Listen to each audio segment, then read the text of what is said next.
1절로부터 9절 말씀입니다. 사무엘하 7장 1절부터 9절 말씀.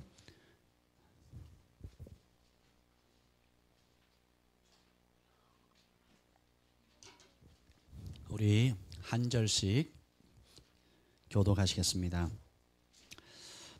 여호와께서 주위의 모든 원수를 무찌르사 왕으로 궁에 평안히 살게 하실 때에는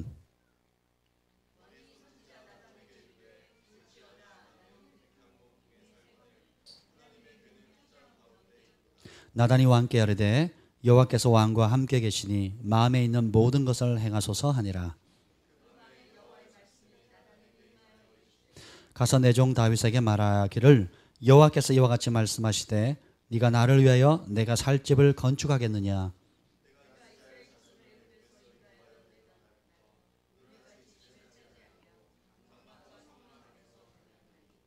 이스라엘 자손과 더불어 다니는 모든 곳에서 내가 내 백성 이스라엘을 먹이라고 명령한 이스라엘 어느 지파들 가운데 하나에게 내가 말하기를 너희가 어찌하여 나를 위하여 백향목집을 건축하지 아니하였느냐고 말하였느냐.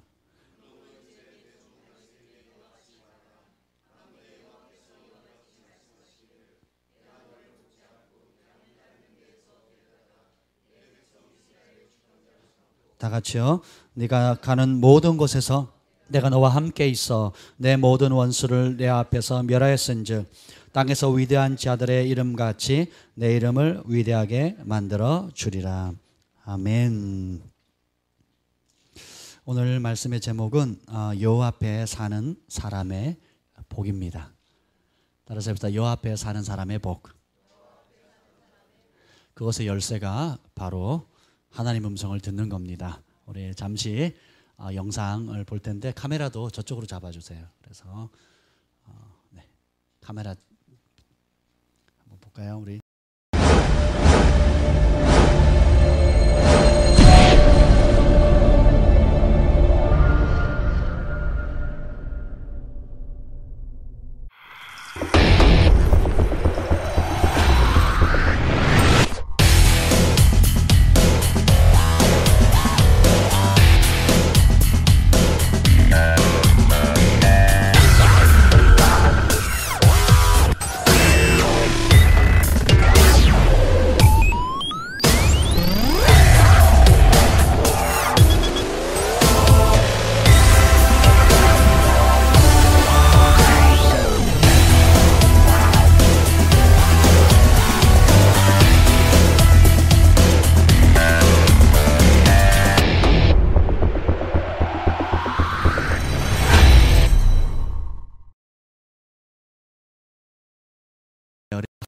예쁜 박수로 격려드리겠습니다.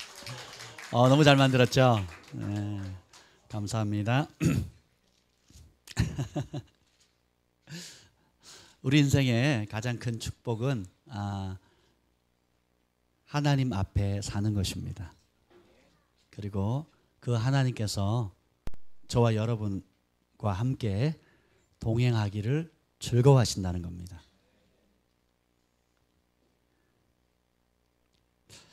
이것이 정말 여러분의 마음 가운데 진짜 부딪히게 된다면 여러분은 어마어마한 충격과 감사와 기쁨 가운데 살게 될 것입니다. 만군의 여호와 온 우주의 창조주 하나님께서 우리를 사랑하셔서 우리가 아직 죄인 되었을 때 아무것도 알지 못하고 하나님을 욕하고 저주하고 원망하고 탓하고 자기중심적인 이기적인 삶을 살 때 죄의 늪 가운데 빠져가지고 헤어날 군형이 없을 그런 상황 가운데서도 사랑하시고 택하시고 부르시고 끄집어내실 뿐만 아니라 그 좋으신 하나님께서 일평생 우리와 함께 동행하기로 선택하셨다는 거예요. 그 동행하기를 즐거워하셨다는 거예요. 봉수 형제처럼 잘생긴 사람만 동행하는 것이 아니라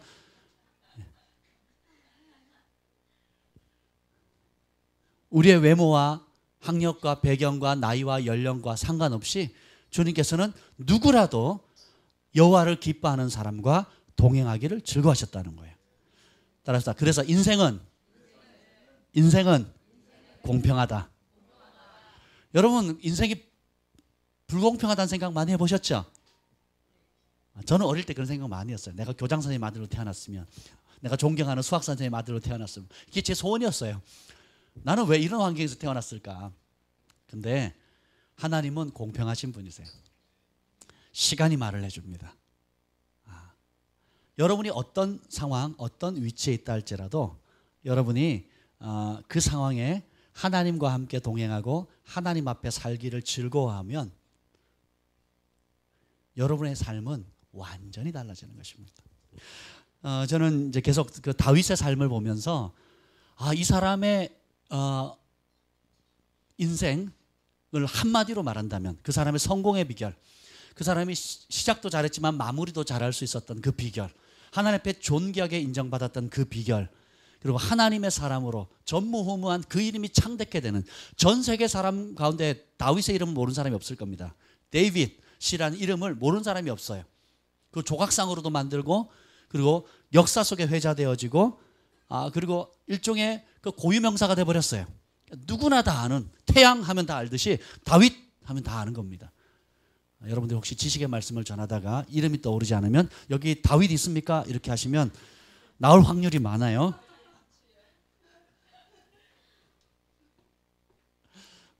왜 그랬을까요? 따라서 하나님의 은총이다. 하나님 앞에 살기를 결정하면 하나님이 그 사람을 지목해서 보세요. 그리고 은총을 베푸십니다. 하나님의 사랑은 공평하세요. 모든 사람에게 주어집니다. 근데 그 사랑을 받고 깨닫고 감사로 반응하는 태도는 천차만별이에요. 어떤 사람은 작은 걸 줘도 감사하는 사람이 있고, 어떤 사람은 큰 걸 줘도 시큰둥한 사람이 있어요. 어떤 사람은 하나님께서 베푸신 소소한 은혜까지, 이 풀잎 하나가 너무 신기한 거예요. 오늘 아침에 온도 떨어진 것, 아지랭이가 올라가는 것들, 그리고 민들레꽃이 그 씨앗이 날아가는 모습들 보면서 하나님을 찬양하고 감격하는 사람이 있어요. 어떤 사람은 못 걷는 사람이 걸어도 시큰둥한 사람이 있어요. 암이 나와도 시큰둥한 사람이 있다니까요. 그때뿐이에요. 그때뿐. 왜 그럴까요? 다 지 복입니다. 자기 복이에요. 자기 마음의 그릇입니다. 네, 여러분이 하나님께서 똑같은 사랑을 베풀지만 죄인에게나 의인에게나 하늘에서 또 동일한 담비와 햇살을 주시는 분이세요. 아멘. 죄인한테는 공기를 안 주고 의인에게만 공기를 하나님께 주셨다고 생각해 보세요. 산소를 부어주시다 생각해 보세요.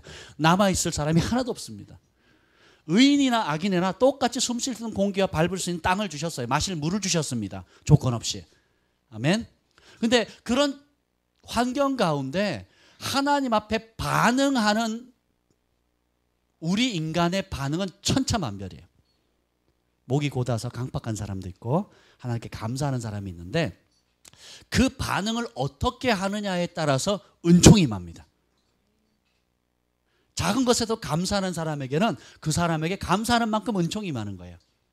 다 사랑하는데 총애를 입는 거예요. 조건이 없다고요? 조건 있습니다. 사랑은 조건 없이 받아요. 무조건적인 사랑이에요. 아가페 사랑은 무조건적인 사랑입니다. 그런데 은총은 조건이 있어요. 이스라엘에 많은 사람들이 있었지만 사렙과 과부만 은총을 받았어요. 야곱의 12아들이 있었지만 그 많은 아들 중에 은총 받은 사람 누구예요? 요셉인 거예요. 부모가 사랑하지 않는 자녀가 어디 있습니까? 10손가락 깨물어서 아프지 않은 손가락이 어디 있어요? 다 아프죠. 다 아픈데 특별히 사랑받는 아이가 있어요. 차별해서 사랑하는 것이 아니라, 왜 그렇습니까? 그 똑같이 사랑받는 아들, 딸이라 할지라도 부모의 사랑을 받고 나서 그 아이가 반응하는 태도, 효도를 하거나 섬기거나 마음을 쓰거나 배려해주는 모든 것들, 순종하는 태도에 따라서 어떻게 해요? 어떤 사람은 더 큰 총애를 입기도 하고 어떤 사람은 덜한 걸 받게 돼요. 때로는 미움을 받기도 합니다. 요셉이 12아들을 다 사랑을 받았지만 특별히 총애를 받은 사람은 요셉이었어요. 야곱의 12아들 중에. 그죠? 부모에게뿐만 아니라 가는 곳곳마다 종으로 팔려가든 깜빵 생활을 하든 총리가 되든 어떤 위치에 가든지 그가 총애를 받아요. 이유가 뭐예요? 1번 잘생겼기 때문에. 죄송해요. 자꾸 잘생긴 얘기를 해가지고 제 얘기를 자꾸 해드려서 너무 죄송한데, 그래도 어떻게 하겠어요? 왜 그렇습니까? 심플하게 요셉이 이런 말을 해요. 유혹의 상황이 왔을 때 쉽게 출세할 수 있는 길, 위기를 모면할 수 있는 길, 혹은 성공의 지름길이라고 할 수 있는 세상의 편안한 길에 유혹이 왔을 때 요셉이 딱 한마디예요. 내가 어찌 여호와 앞에서 득지하리요. 누구 앞에서? 그의 인생은 한마디로 여호와 앞에서요. 다윗의 삶도 보면 이 사무엘 상하를 보면 다윗의 등장부터 마무리할 때까지 죽는 그날까지 뭐라 그러는지 아세요? 여호와께서 행하셨대요. 그리고 여호와 앞에서 내가 춤을 췄다 그래요. 누구 앞에서? 여호와 앞에서 살기를 너무너무 즐거워했다는 겁니다. 그래서 여러분들은 똑같이 사랑받는데 더 큰 은총 받고 싶죠? 우리가 봉수 형제보다 더 큰 은총을 받을 수 있는 비결이 있어요. 제가 봉수 형제를 보면 참 존귀함이 있는 것 같아요. 좋은 옷 입고 좋은 신발 입고 좋은 물건 사고 좋은 만남 있고 레벨루가 틀려요. 별로 하는 것도 없어 보이는데 왜 그럴까요? 사람이 그 마음 중심이 하나님을 기쁘시게 하면 은총이 임해요. 그래서 자기가 수고하지 않아도 고린도전서 8장 3절에 보면 누구든지 하나님을 사랑하면 하나님도 그 사람을 알아주시니라 그랬어요. 겉모양은 다 다르고 똑같이 예배드리는 것 같아도 그 마음 중심 가운데 진짜 하나님을 사랑하는 마음이 있으면 하나님께서 하나님과 사람에게 은총을 입게요. 그래서 어떤 사람은 10,000원짜리 선물을 받는데 봉수 형제는 100,000원짜리 100만원짜리 선물을 받아요. 시계가 700,000원짜리래요. 뭐 잘한 게 있다고? 잘한 게 있어요. 왜요? 사람이 그 마음 중심 가운데 하나님을 기쁘시게 하면 하나님께서 그걸 굉장히 소중하게 여기십니다. 그 사람에게 선물하고 베푸는 것을 아까워하지 않으시는 거예요. 저는 그런 사람들 많이 봤습니다. 똑같은 사역자인데요. 정말 하나님의 은총이 임해가지고 그 존귀함을 받는 분들을 보면 내가 저 사람보다 잘생겼고 공부도 많이 했고 더 열정적이고 뭐 이것도 잘하고 저것도 잘하는데 그 사람이 존귀게 되고 나는 안 그런 거예요. 왜 그럴까요?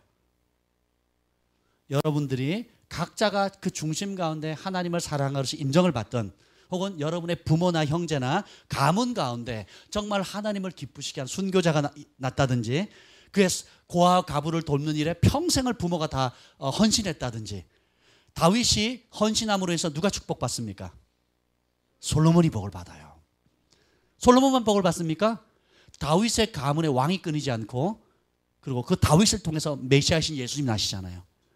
아멘. 그리고 메시아 예수님의 통치를 무슨 통치라 그래요? 영원한 다윗 왕의 통치라고 얘기를 해요. 사람이 하나님을 기쁘시게 하면 그 당대뿐만 아니라 그 자손의 복을 받아요. 반대로 사람이 하나님을 기쁘시게 하지 못하면 엘리 제사장 가문처럼 어떻게 해요? 그 가문에 젊은이가 없어요. 단명합니다.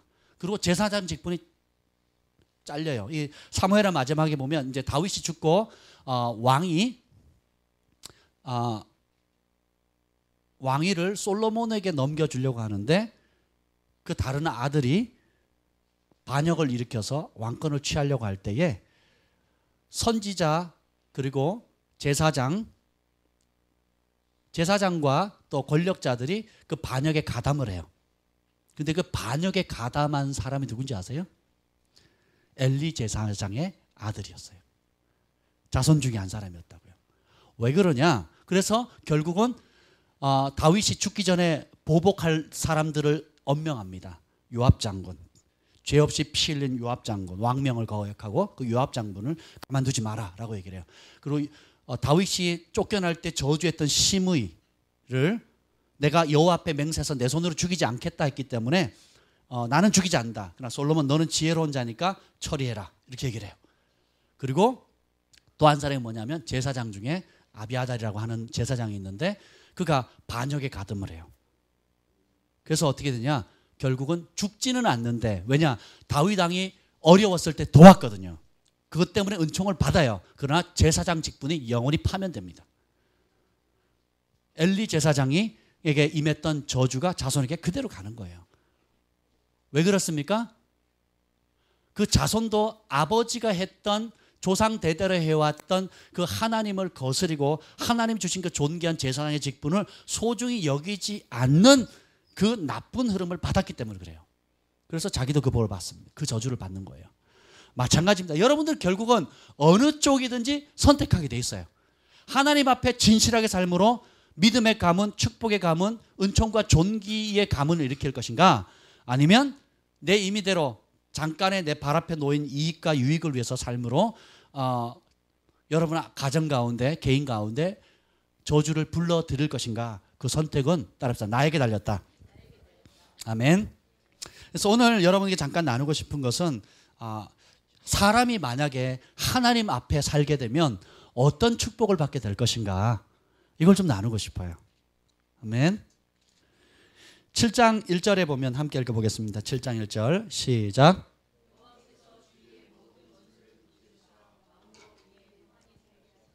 아멘. 이 사무엘하에 보면 가장 많이 등장하는 단어 중에 하나가 뭐냐면 여호와께서 하셨다는 거예요. 자, 주의 모든 다윗의 원수를 무찌른 게 누구였어요? 여호와라는 거예요. 9절을 봅시다. 9절 시작. 내가 가는 모든 곳에서 내가 너와 함께 있어 내 모든 원수를 내 앞에서 멸하였은즉. 아멘.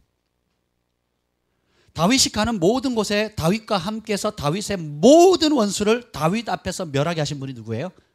하나님이시라는 거예요. 따라합시다. 내가 아니다.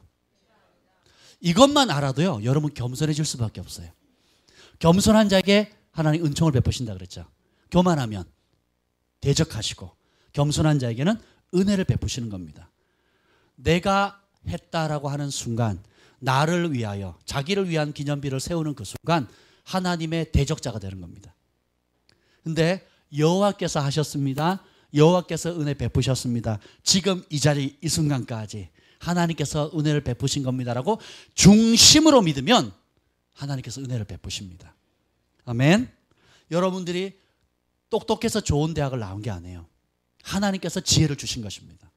여러분이 열심히 단순히 수고했기 때문에 재물 얻을 능력이 온 게 아닙니다. 재물 얻을 능력은 누가 주세요? 하나님 주시는 거예요. 아멘. 똑똑해서 다 부자 됐다면 서울대생들만 부자 될게요? 그렇지 않잖아요. 여러분, 제가 어느 날 집회에 갔는데 이미 여러분에게 나눈 분도 있는데요, 또 듣지 못한 분들도 있어 나눕니다. 부흥회에 참여를 했어요. 말씀의 은혜를 받고 제일 앞에 앉았다가 점잖게 양복을 입고 말씀의 은혜를 받고 기도 시간에 대해서 한 발 앞에 나와서 무릎을 꿇고 기도를 했어요. 근데 말씀을 듣고 마쳤을 때까지는 제 감정에 아무런 변화가 없었어요. 그냥 은혜 받았다, 좋다, 너무 좋다, 그냥 그러고 말았어요. 그리고 무릎을 딱 한 발 나와서 무릎을 딱 꿇는 순간에 마치 추운 겨울날 바깥에서 벌벌벌 떨다가 아주 따뜻한 곳에 들어가는 듯한 느낌, 혹은 군대에서 겨울에 동계훈련 100km 행군을 하다가 이제 훈련을 마치고 그리고 그 씻기 위해서 목욕탕에, 군용 그 목욕탕에 딱 들어갔을 때 그 푸근함, 그런 느낌으로 바뀌어 버리는 거예요.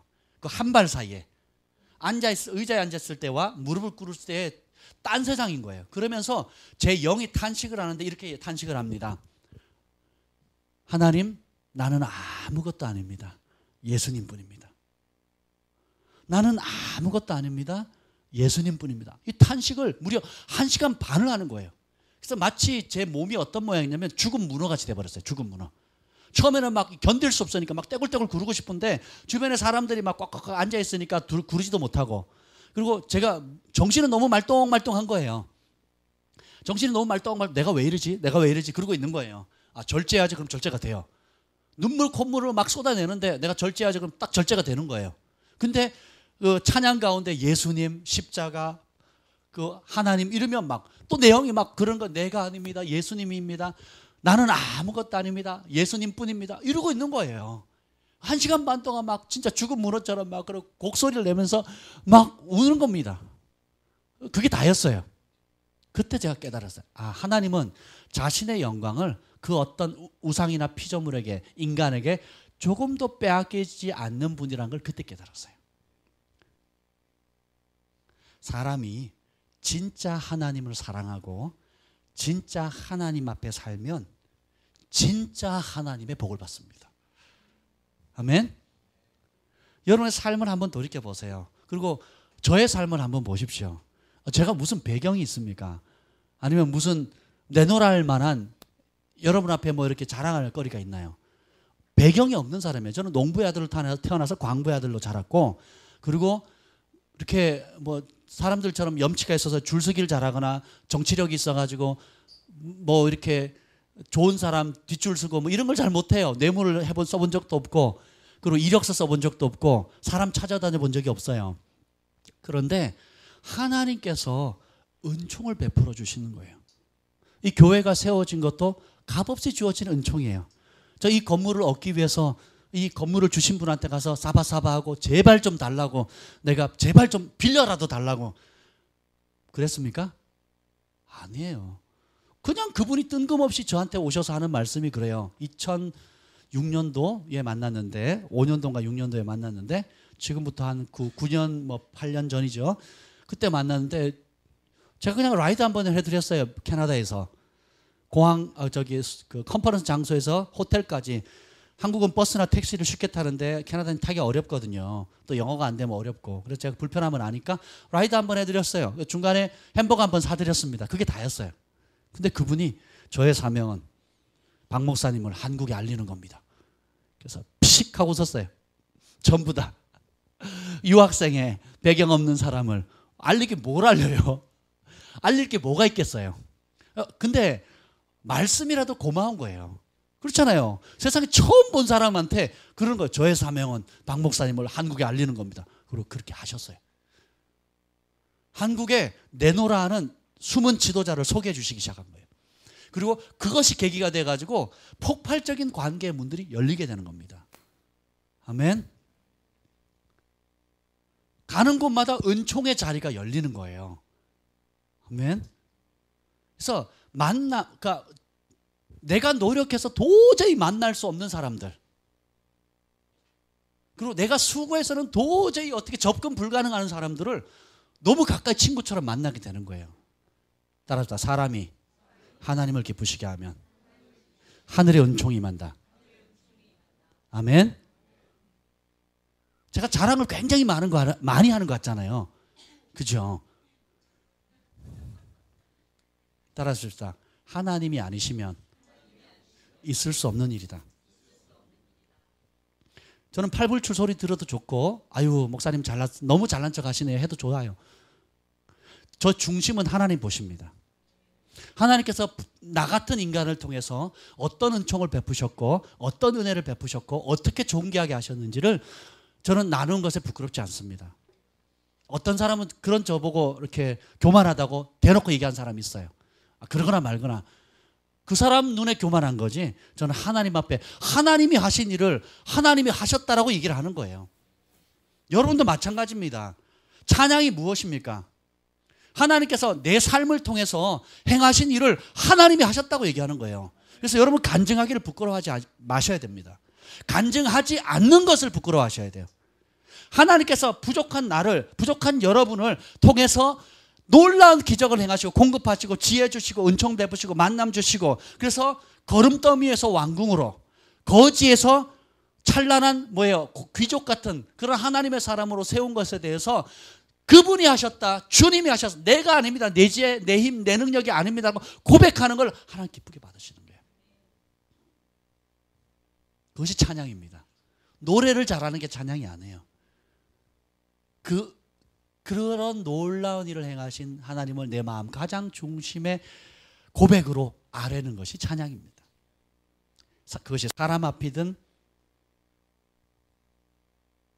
어떤 모양이든지 간에 글로 쓰든 그림으로 그리든 하나님께서 내게 베푸신, 여러분 한 사람 한 사람에게 베푸신 은혜를 나누는 것이 바로 주님을 찬양하는 거예요.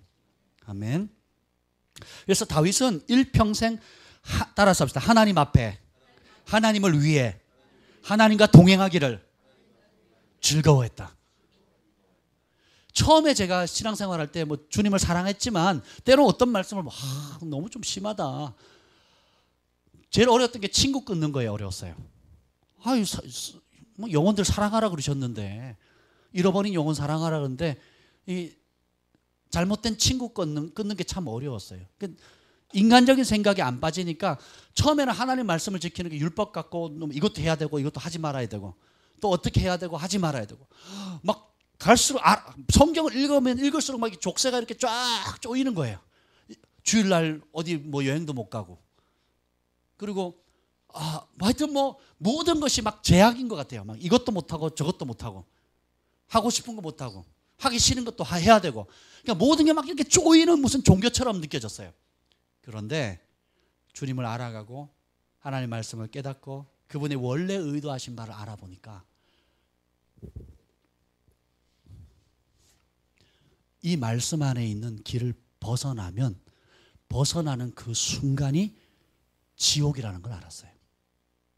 잠깐은 달콤하고 잠깐은 그럴싸하고 잠깐은 내가 원하는 내 욕심대로 뭔가를 이루는 것 같았지만 시간이 지나면서 깨닫는 것이 뭐냐, 이 말씀에 벗어나면 불행인 거예요. 이 말씀에 벗어나면 고통인 거예요. 이 말씀에 벗어나면 저주인 거예요. 그걸 깨달으니까 어떻게 해요? 내가 왜 저주를 받아요? 내가 왜 병 걸립니까? 내가 왜 고통을 당합니까? 쓸데없이. 그렇죠? 그래서 어떻게 해요? 이 말씀 안에 있는 것이 축복이구나. 이 말씀 안에 순종하는 것이 행복이구나. 이 말씀을 따라 사는 것이 존귀게 되는 거구나. 이 말씀에 복종만 하면 하나님께서 은총을 베풀어 주시는구나. 이 말씀 안에 거하기만 하면 온갖 내가 상상하지도 못하고 생각하지도 못하는 놀라운 일들이 부어지는구나 라는 것을 깨닫게 되는 거예요. 그래서 어떻게 해요? 사랑하게 되는 겁니다. 주야로 묵상하게 되는 거예요. 제가 어떻게 읽었는지 한번 보여드릴게요. 제 아내가 색칠 공부라 그러는데 확실한 색칠 공부죠. 자, 이렇게 읽어요. 이렇게 읽습니다. 설교하려고 읽는 게 아니고 이 말씀에 깨달아지는 것, 너무너무 좋은 것들이 읽을 때마다 그냥 가슴에 새겨지는 거야. 다윗이 이러한 작은 행동이 하나님을 그렇게 기쁘게 했구나. 나도 그렇게 닮아야지. 아멘. 그래서 다윗이 여호와 앞에 살았을 때 받았던 축복을 나누기 전에 한 가지만 더 나누겠습니다. 다윗은 깨달았어요. 자신의 존재 이유가 뭐냐면 따라서 나를 위한 삶이 아니다. 주를 위하여.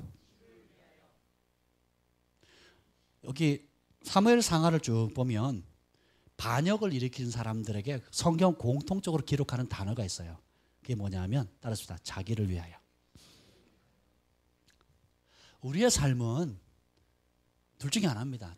자기를 위한 삶인가 아니면 주님을 위한 삶인가. 우리가 이름은 주를 위해서, 교회를 위해서, 선교를 위해서, 하나님 나라를 위해서 말로는 뻔질하게 할 수 있어요. 그렇게 말하기는 쉽습니다. 근데 하나님은 외모에 속지 않아요. 우리의 그냥 입에서 나오는 가벼운 그 말에 속지 않는다는 거예요. 참 사람은 본능적으로 이기적인 것 같아요. 하나님 앞에 드려지는 것은 굉장히 인색하고 자기를 위해서 필요하다는 것에는 굉장히 너그럽습니다. 오늘 다윗의 삶을 보면 하나님께서 모든 원수를 무찌르고 평안하게 하실 그때에 백향목 궁궐의 축복 가운데 부족함 없이 살았어요. 그리고 하나님 뭘 시킨 것도 아니에요. 근데 하나님의 법궤가 있는 걸 보니까 휘장 가운데 있다, 초라하게 있는 걸 본 거예요. 그래서 나단을 불러요. 내가 지금 너무 하나님 집이 초라해서 안타깝다. 그랬더니 자 4절 읽어보세요. 4절 7장 4절 시작. 그 밤에 여호와의 말씀이 나단에게 임하여 이르시되, 따라합시다. 그 밤에 결단하던 그날에, 뜻을 정한 그날에, 하나님을 기쁘시게 할 마음을 품는 그날에 하나님 말씀이 임하는 거예요. 또 동일한 사람이 있어요. 다니엘이 있어요. 다니엘이 민족의 해방을 위해서 예레미야를 읽다가 깨닫잖아요. 70년이 찬 거예요. 회복이 된 걸. 그 민족의 해방을 위해서 뜻을 품고 21일간 금식하며 하나님께 부르짖는다고 말한 그 금식을 했을 때 언제 응답이 이루어집니까? 21일이 지난 다음에 천사가 찾아오죠. 천사는 21일 후에 찾아와요. 금식이 끝날 무렵에. 근데 하나님 응답은 사실 언제 떨어진 겁니까? 뜻을 정한 그날이에요. 사람의 중심이 하나님께로 올곧게 정하고 진짜 하기로 결정하면, 진짜 하나님을 기쁘시기로 하기로, 하나님 앞에 살기로, 하나님의 나라를 위해서, 하나님의 집을 위해, 하나님의 영광을 위해, 하나님 기뻐하는 그 일의 뜻을 정하는 바로 그 순간 하나님 기뻐하세요. 그리고 그날에 응답하시는 거예요. 그것이 기도였던 물질이건 삶이건 시간이건 어떤 유무형의 형태든 간에 그 마음 중심 가운데 진짜 주를 위해 하겠다 하는 그 순간 하나님 받으세요. 오늘 본문 읽었잖아요. 성경을 읽다 보면 하나님께서, 다윗이 하나님이 전을 짓겠다 그랬더니 하나님이 나단 선지자를 통해서 말씀을 주는데, 내가 언제 지어라 그랬냐? 내가 광야에 나올 때 백향목 궁궐 지으란 적 있냐? 하늘이 내 보좌고 땅이 내 발등상인데 그걸 감당할 집이 있냐? 막 듣다 보면 막 이게 막 화나신 것 같아요, 느낌이. 내가 시키지도 않을 네가 왜 하려고 그래? 이런 분위기였던 것 같아요. 그죠? 근데 사실 하나님의 마음이 어떻게 해요? 속으로 너무너무 흐뭇한 거예요. 다윗이 왜 집을 지으려고 그랬을까요? 철순의 집에 누가 살아요? 모르세요? 봉순의 집에 누가 살까요? 현준의 집에 누가 살아요? 하나님의 집에는. 다윗은 선지자라 이렇게 나와요, 성경에. 왕이기도 하고 선지자이기도 합니다. 전염병을 일으키고 7만 명을 쳐 죽인 하나님 보낸 천사를 다윗은 봅니다. 다른 사람 못 봐요. 천사를 영으로 환상 속에, 그냥 구름 속에서 본 게 아니에요. 타작마당에 서 있는 천사를 실제로 봐요. 여호수아도 보죠, 다윗도 봅니다. 다른 사람 못 봐요. 봐요. 그리고 번제물을 가서 그 앞에 예물을 드릴 때 전염병이 멈추지요. 다윗은 하나님의 보좌를 봅니다. 1000년 뒤에 올 예수님도 봐요. 하나님이 어떤 분인가를 알게 되니까 어떻게 해요? 필요할 때 쪼로록 찾아, 일주일에 한번 필요하면 주일날 가서 딱 찾고, 아니면 또 필요하면 쪼로록 가가지고 찾는 그런 차원의 삶이 아닌 거예요. 따라서 날마다, 매 순간마다 그분과 동행하는 게 즐겁다는 거 알았어요. 그래서 중요한 결정할 때마다 여호와께 묻잖아요. 따라가릴까, 잡으릴까, 치리일까 묻잖아요. 그럼 여호와께서 응답하세요.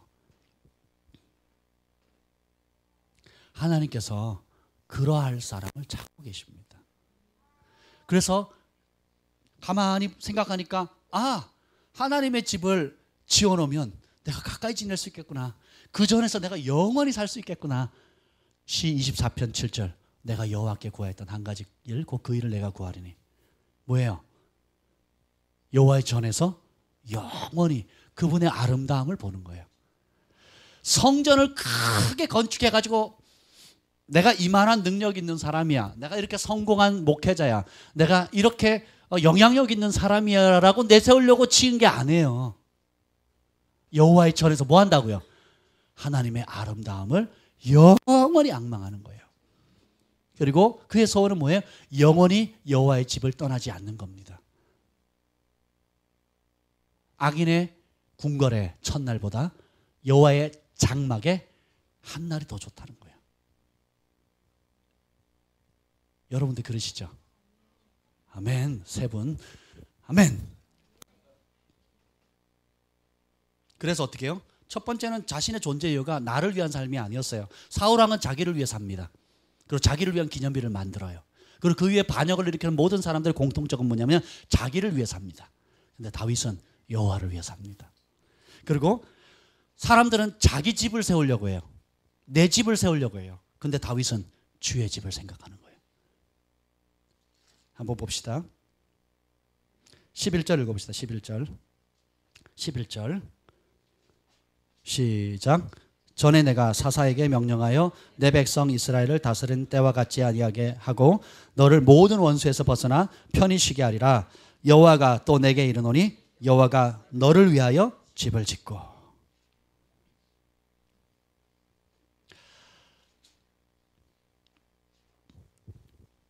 우리가 자기를 위한 삶을 살지 않고 주님을 위해서 살면 주님은 우리를 위해 살아주십니다. 사람이 자기를 위해 집을 짓지 아니하고 여호와를 위해서 집을 지으면 여호와께서 여러분의 집을 지어주십니다.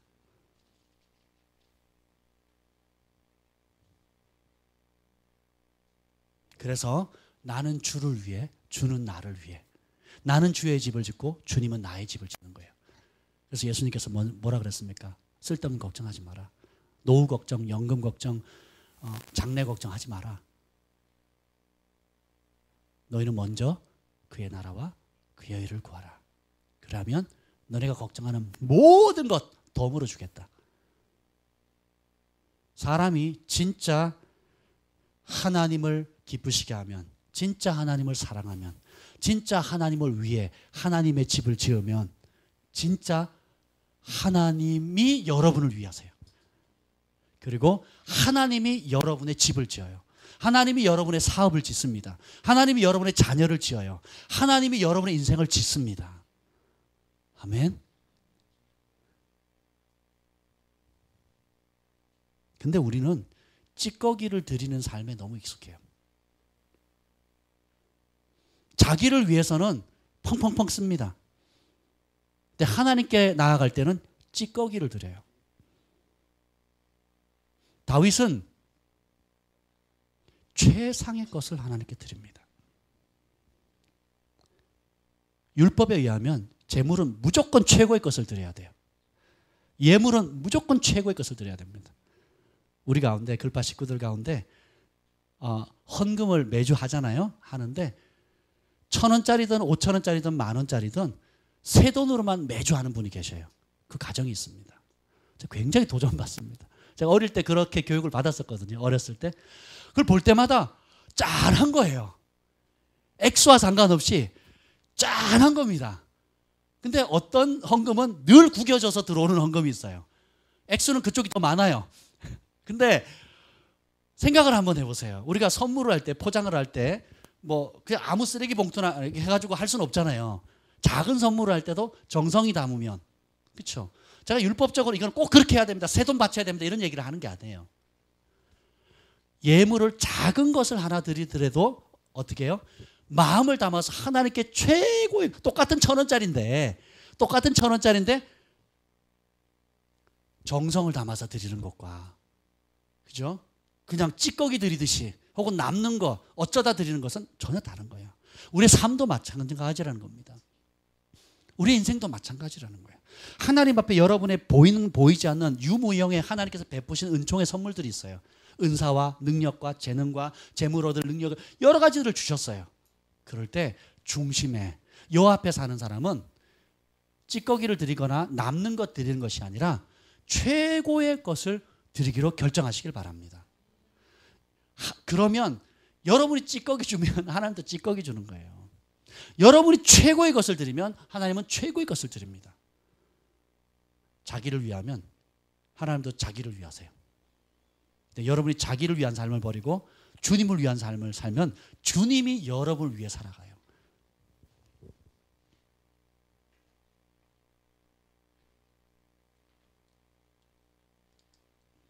다니엘이 하나님을 기쁘시게 하는 그 뜻을 정하는 그날 밤 응답이 떨어집니다.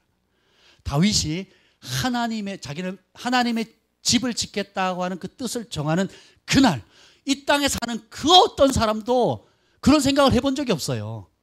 왜요? 그 우사의 사건 아시죠? 법궤로 운반하다가 우사가 소가 들뛰는 거, 법궤가 넘어질 거 하니까 좋은 의도로 잡는 순간 직사당했거든요. 그걸 다윗이 보고 너무 화가 났어요. 기쁜 마음으로 모시려고 그랬는데 사람을 죽여버렸으니, 그렇잖아요. 누구도 그걸 안 하려고 그러죠. 근데 하나님의 법궤가 오베데돔 집에 갔을 때 몇 달 동안 그 집이 얼마나 복을 받는지를 봐요. 그리고 하나님 잘못이 아니라 우리가 하나님의 법대로 말씀하신 대로 옮기지 않아서 그랬구나 깨달아요. 그리고 어떻게 합니까? 번제를 바치는데요, 장난 아닙니다. 어마어마한 최상의 예물을 바쳐가면서 그 앞에 춤을 추고 온 백성이 춤을 추는데, 그 춤을 춘 거를 뭐라고 표현하냐면, 자, 6장 14절 한번 읽어봅시다. 6장 14절 시작. 다윗이 여호와 앞에서 힘을 다하여 춤을 추는데 그때 다윗이 배 에봇을 입었더라. 21절 읽어봅시다. 미갈이 뭐라 그러죠? 그 창피하게 쓰리. 뭐 이렇게 얘기를 합니다. 21절 시작. 다윗이 미갈에게 이르되 이는 여호와 앞에서 한 것이니 아멘.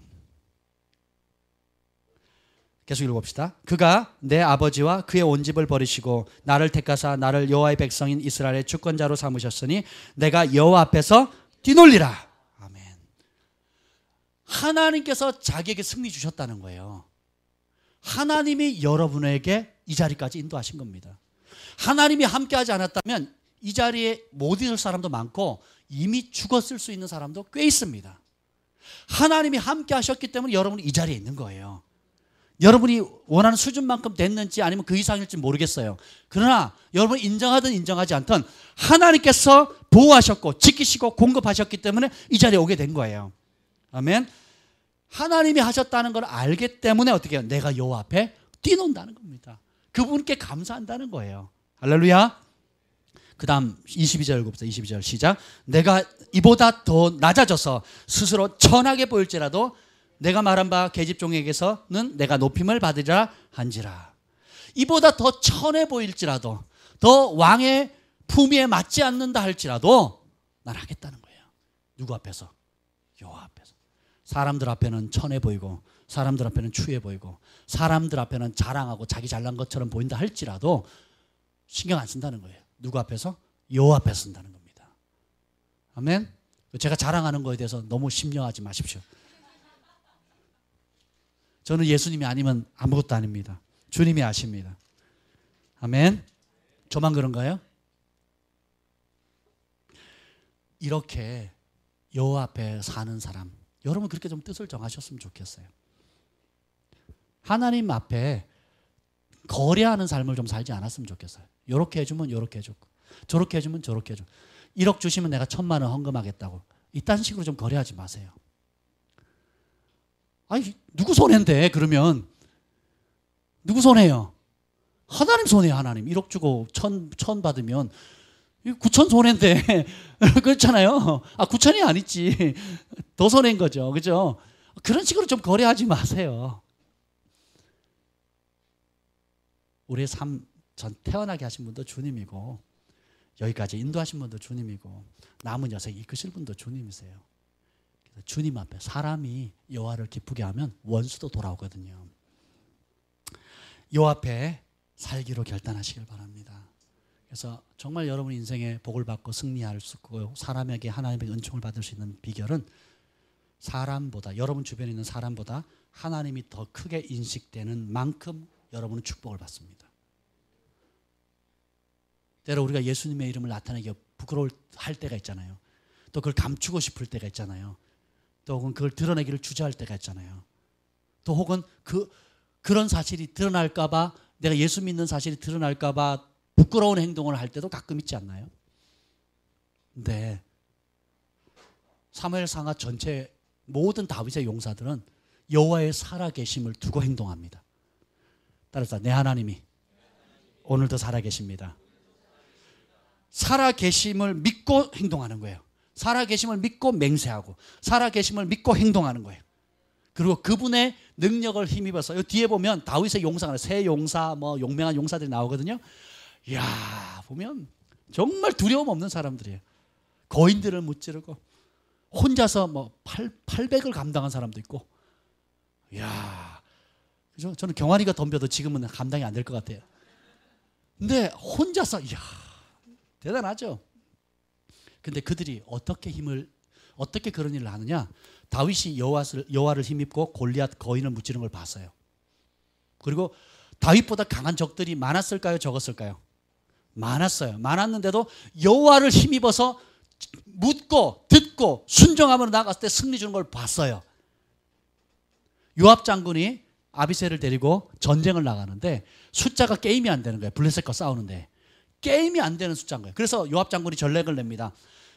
두 편으로 나누는데 내가 밀리면 네가 와서 도와라. 그리고 네가 밀리면 내가 돕겠다. 이렇게 결정을 합니다. 왜요? 게임이 안 되니까. 숫자적으로 게임이 안 되는 거예요. 가서 싸워야 되는데 연합군하고 싸우는데 이 게임이 안 되는 거예요. 근데 따라서 여호와께서 함께 하셨다. 어떻게 된 줄 아세요? 요압도 이기고 아비새도 이기고 나가서 다 멸절해 버리는 거예요. 이게 하나님이 함께 하시는 사람의 축복인 겁니다. 기업도 마찬가지예요. 제가 하는 지금 가끔씩 가는 창조 프림팩터 보면 제조업이 굉장히 어렵잖아요. 우리나라 지금 대기업도 제조업이 굉장히 어렵잖아요. 굉장히 어렵거든요. 뭐 삼성 혹은 갤럭시나 이렇게 박스 만드는 거 굉장히 이쁘게 만들잖아요. 예, 그 굉장히 정교한 작업이라고 하더라고요. 근데 그게 다른 제조업들 다 일거리가 없대요. 너무 유지하는 것 자체도 힘들다는 거죠. 그리고 한 달 쉬면 몇 억씩 뻥크가 난대요. 몇 억씩 마이너스가 생긴다는 거예요. 뭐 1, 2억이 아니라 10억 단위로 뭐 이런 식으로 뻥크가 난다는 거죠. 그러면 일거리가 없는 거예요. 일거리가. 근데 그분이 매주 토요일마다 6시간, 7시간 중보기 들어요. 그 자리에서 기도를 합니다. 같은 중보자들과 함께 최소 5시간 이상씩 기도를 해요. 매일 아침 저녁으로 예배드리고 가정에서 예배드리고 그리고 기도하셔요. 그러면요 전혀 예상치 못했던 엉뚱한 데서 오더가 오는 거예요.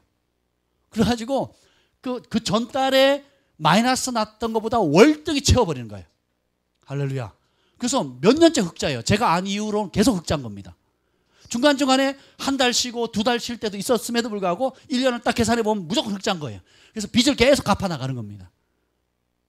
할렐루야. 여러분, 그래서 주변 업체들이 물어요. 동종업계들이. 아니 어떻게 그렇게 되냐고. 그러면 저도 몰라요 그래요. 그냥 기도하는 것 뿐인 거예요. 사람이 하나님의 인정을 받게 되면, 하나님의 기쁨이 되면 하나님께서 초자연적인 문들을 열어주시는 겁니다. 아멘.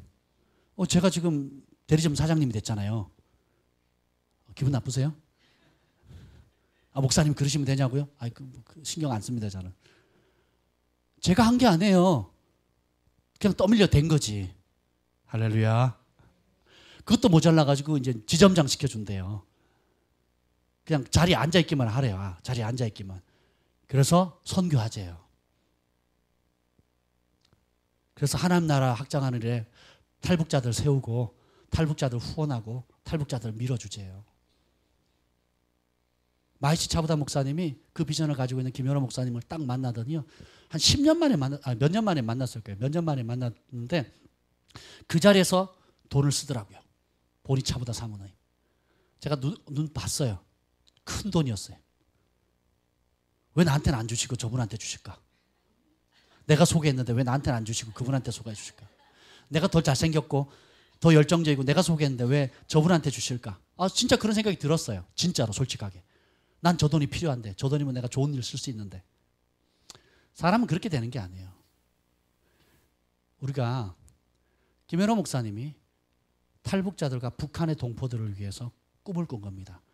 150개, 통일이 되면 150개의 경배와 찬양을 드리는 교회를 짓겠대요. 건물만 짓는 게 아니라 거기에 사역할 사람 150명, 200명을 내년부터 훈련시키겠다는 거예요. 모집하고죠. 그 비전을 나누자마자 보니 차보다 목사님 써요.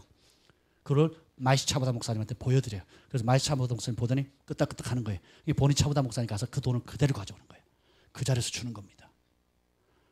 나는 내가 그런 비전을 하나님께 받았습니다. 근데 목사님 같이 순수하고 깨끗한 분이 그런 비전을 가지고 먼저 들어가야 됩니다. 세속에 물든 사람, 다른 의도를 가진 사람이 들어가는 게 아니라 목사님과 박 목사님 같은 그런 깨끗한 사람이 그곳에 가야지 하나님 나라가 아름답게 세워집니다. 하면서 내가 그 일에 심습니다. 하고 심는 거예요. 사람이 그냥 좋은 것과 하나님의 나라, 좋고 착한 사람이 되는 것도 중요합니다. 근데 좋고 착한 것에 멈추면 안 돼요. 좋고 착한 마음으로 뭐 해야 돼요? 하나님 나라를 꿈꿔야 되는 거예요. 하나님 나라를 꿈꾸고 그 비전을 당대하게 선포하니까 어떻게 해요? 돈이 그냥 사방에서 돈을 갖다 줘요. 사방에서 돈을. 할렐루야. 그런 은총을 받는 분이 저를 이뻐해 주시는 거예요. 별로 친하지도 않았는데 무등산 수박 갖다 주고요. 요즘 수박 안 드시잖아요, 여러분. 비싸고 없어서 못 먹잖아요. 무등산 수박이 1년에 한 줄기에 하나 난대요, 하나. 그래서 1년에 2,000개만 생산이 된대. 무등산에만. 광주 무등산에만 2,000개가 나는데 그 2,000개 중에 하나를 갖다 주신 거예요. 그리고 미안하니까 또 다른 수박을 또 하나 사가지고 주셨어요. 열심히 먹고 있습니다. 그리고 올 때마다 맛있는 고구마 박스를 한 박스를 두 박스를 주셔서 맛있다 그랬더니 세 박스를 더 갖다 주신 거예요. 저희 장모님 얼마나 좋아하시는지 몰라요. 그리고 올 때마다 차에다 뭘 싣고 오세요. 그 만나기가 기대돼요. 저분은 만나면 밥 사주셔, 뭐 고구마 박스, 수박, 또 뭐 좋아하냐고 자꾸 물어요. 그러면 좋아한다고 제가 늘 그래요. 그래서 그 고구마 박스 많이 받아가지고 또 나눠주기도 하고 베풀기도 하고 그러는 거잖아요. 저희 가족들도 먹고 베풀어 줍니다. 고구마 필요하신 분 저희 집에 오십시오. 여러분, 사람이 하나님을 기쁘시게 하고 하나님이 기뻐하는 뜻에 자신의 삶의 부분이 아닌 전부를 드리기로 결정하면 하나님이 그 사람을 위하세요. 왜요? 그 사람이 하나님을 위했기 때문이에요. 이기적인 삶 살지 마십시오. 나한테는 후하고 하나님 나라한테는 인색한 삶을 살지 마십시오.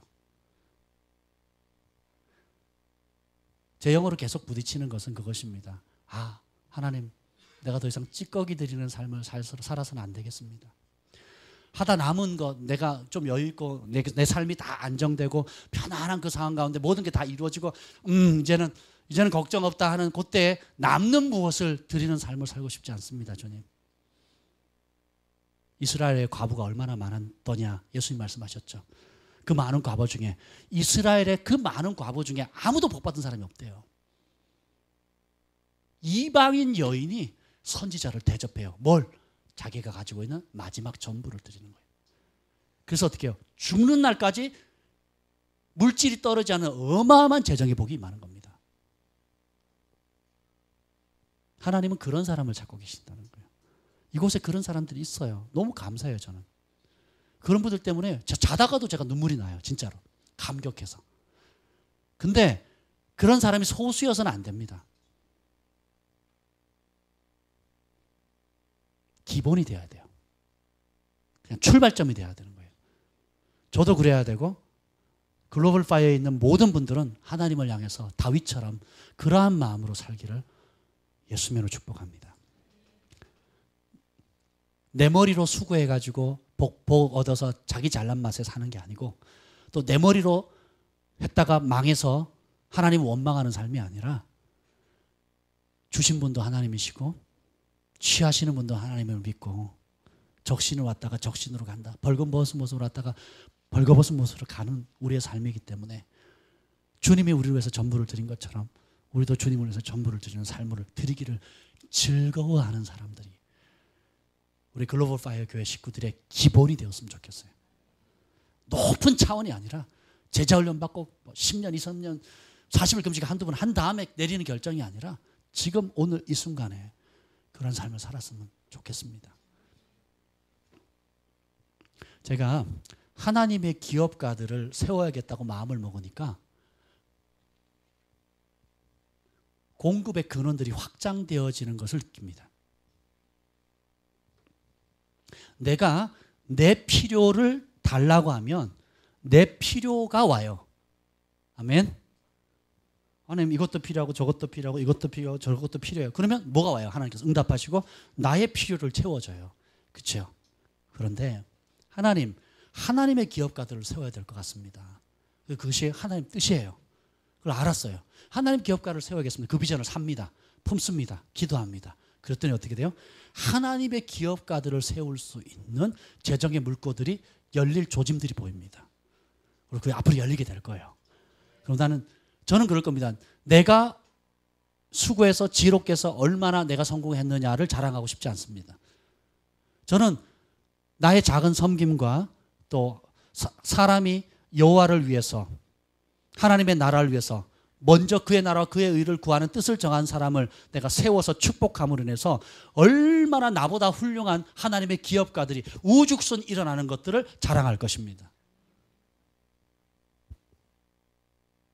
내가 복 받았다, 내가 은혜 받았다, 내가 특별한 선물을 받았다, 내가 이런 은혜가 임했다, 그걸 자랑하는 것이 아니라 나의 작은 섬김과 헌신과 내어놓음과 베풀음을 통해서 하나님의 사람들이 일어나는 것, 하나님의 기업가들, 하나님의 예배자들, 하나님의 교육가들, 하나님을 사랑하는 주부들, 그런 각기 다양한 사람들이 일어나는 것을 볼 것입니다. 그리고 하나님 그걸 기뻐하세요. 내가 파워를 갖는 사람이 아니라 그 파워를 인파워 나눠줌으로 인해서 각 사람들이 나와 동일한 능력을 갖거나 나보다 더 뛰어난 능력을 가질 수 있는 발판이 되고 싶습니다.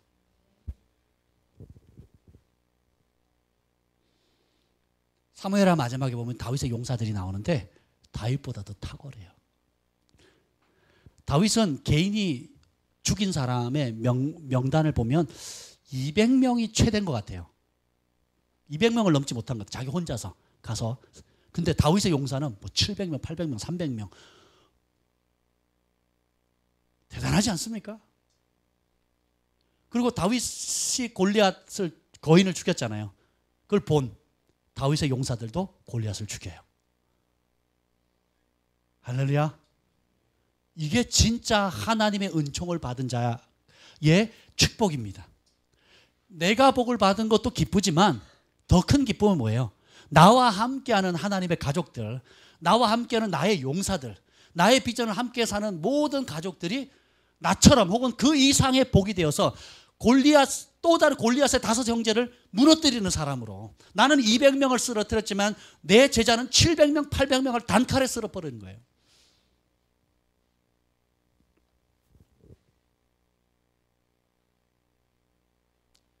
이런 여호와 앞에 살 때에 다윗이 받은 첫 번째 복은 뭐냐면 따라서 평강의 복이다. 전쟁을 잠잠케 해버려요. 오늘 7장 1절에 보면 여호와께서 주위의 모든 원수를 무찌르사 왕으로 궁에 평안하게 살게 하실 때, 광야에서 쫓겨다니고 전쟁터에 나가서 피 흘려야 되고 죽이고 자기가 사랑하는 동료들도 죽고 뭐 이런 피 흘리는 걸 늘 보다가 마침내 어떻게 해요? 하나님께 인정받으니까 여호와께서 평강을 주는 거예요. 그래서 왕으로 전쟁터에 살지 않고 궁에 살게 하는 겁니다. 여러분이 사람 주변에 있는 사람들이나 어떤 배경이나 부모님이나 직장이나 사람들의 눈치보다도 하나님을 더 크게 보면 하나님께서 폭풍 가운데서 편안히 잠을 주무셨던 예수님처럼 하늘이 주는 샬롬, 하늘이 주는 요동치 않는 평강을 주십니다. 아멘. 저도 짧은 생을 살았지만 사람이 겪을 만한 많은 다양한 어려움들을 겪었어요. 근데 깨달은 게 뭔지 아세요? 그 어려움이 별로 작은 어려움이었는데도 꼬여가지고 고통을 주는 게 있어요.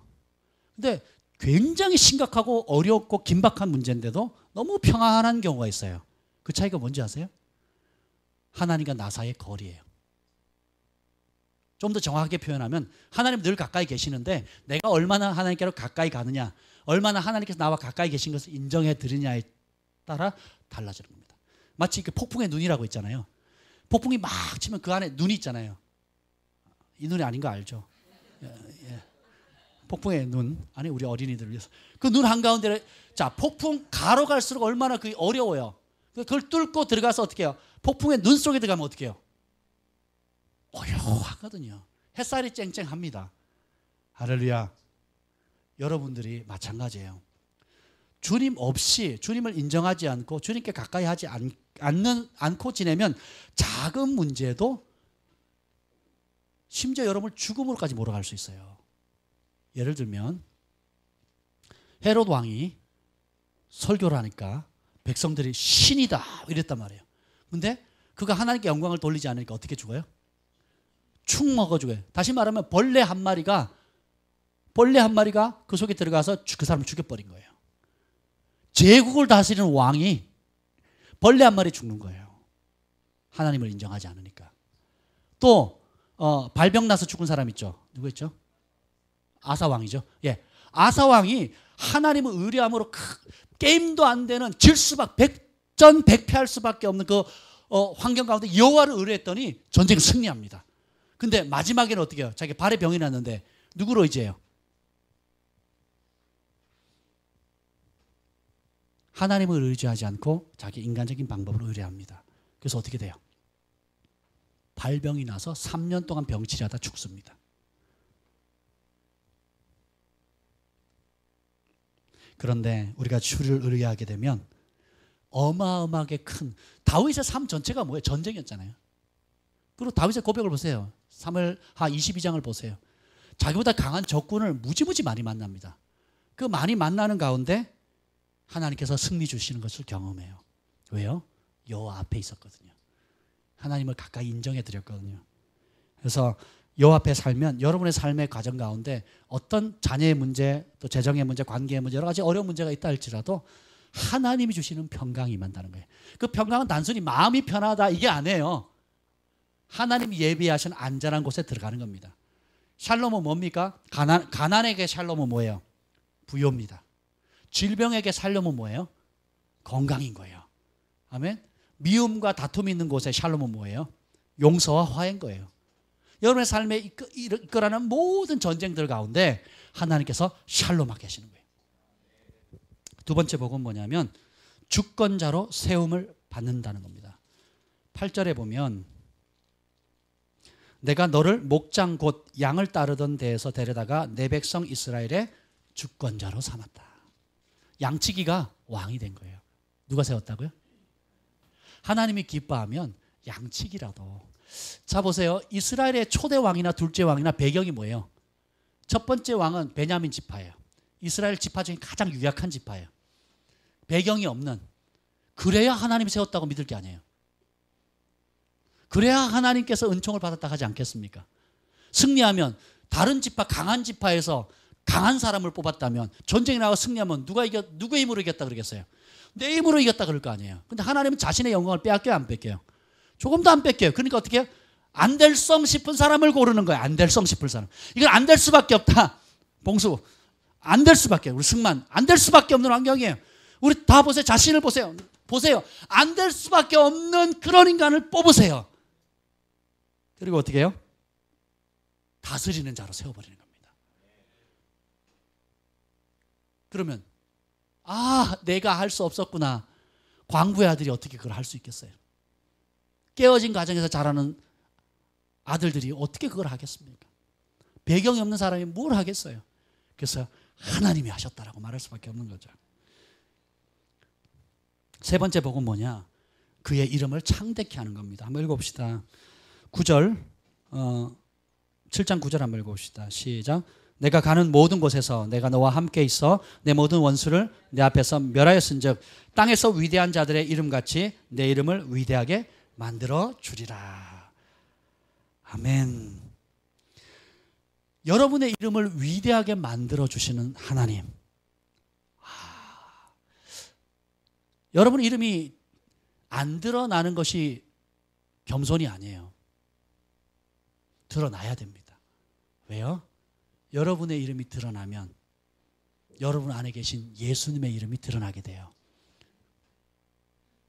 하나님의 이름이 여러분 한 사람 한 사람을 통해서 광대하게 지는 겁니다. 마치 이거예요. 제가 아는 목사님이 있는데 그 목사님의 아버님이 6.25 동란 이후에 고아들을 300명, 500명 먹이셨어요. 자녀가 7자든가 8자녀가 돼요. 7남매인지 8남매인지 그 이상이 아마 될지도 몰라요. 근데 자식들은 제대로 공부를 못했어요. 그럼에도 불구하고 전쟁 고아들이 더 급하니까 전쟁 고아들 몇백 명을 먹이고 살렸습니다. 그래서 그 자녀도 굉장히 어렵게 컸어요. 굶으면서 많이 크고 그렇게 컸는데 나중에 하나님께서 그 자녀들을 어떻게 복준지 아세요? 많은 목회자들이 나오고 또 어떤 분은 교수님이고 어떤 분은 음악가고 그래서 7남매인가 8남매 전부 다 성공한 거예요. 그중에 그 자녀 중에 한 이름이 누구냐 하면 홍정길 목사님이세요. 모르세요? 남서울교회.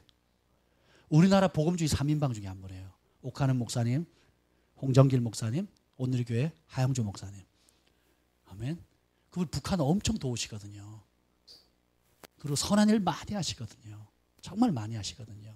제가 몇 번 뵀는데 옆집 아저씨 같아요. 영적 지도자는 다 옆집 아저씨 같아요. 진짜 지도자 같이 보이지 않아요. 정말 수수하고 털털해 보입니다. 근데 하나님께서는 자 어떤 사람의 이름을 창대케 하느냐?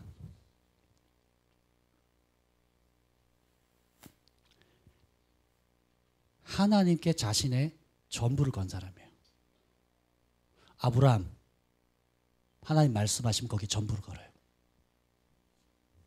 다윗, 하나님 말씀하시면 거기에 전부를 겁니다.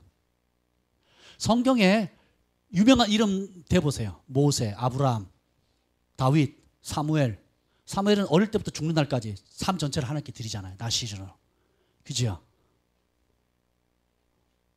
쉽게 생각하면 여러분이 하나님께 드려진 만큼 여러분의 이름이 창대케 되는 거예요. 왜요? 우리 주님은 영광을 뺏기기를 싫어하시는 분이에요. 질투하시는 하나님이세요. 내가 했다 혹은 다른 힘으로 했다 하는 소리를 듣는 걸 너무너무 싫어하세요.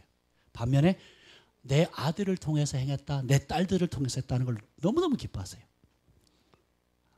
하나님 글로벌 파이어 식구 안에 이제 수십 명의 하나님의 아들, 딸들이 있는데 여러분 한 사람 한 사람이 주님을 사랑하고 주님께 자신의 전부를 드려서 여호와를, 자기를 위한 삶에서 여호와를 위한 삶, 자기의 집을 짓는 삶에서 여호와의 집을 짓는 삶으로 하나님께 인정이 되어지면 하나님께서 여러분 한 사람 한 사람 이름을 창대케 합니다.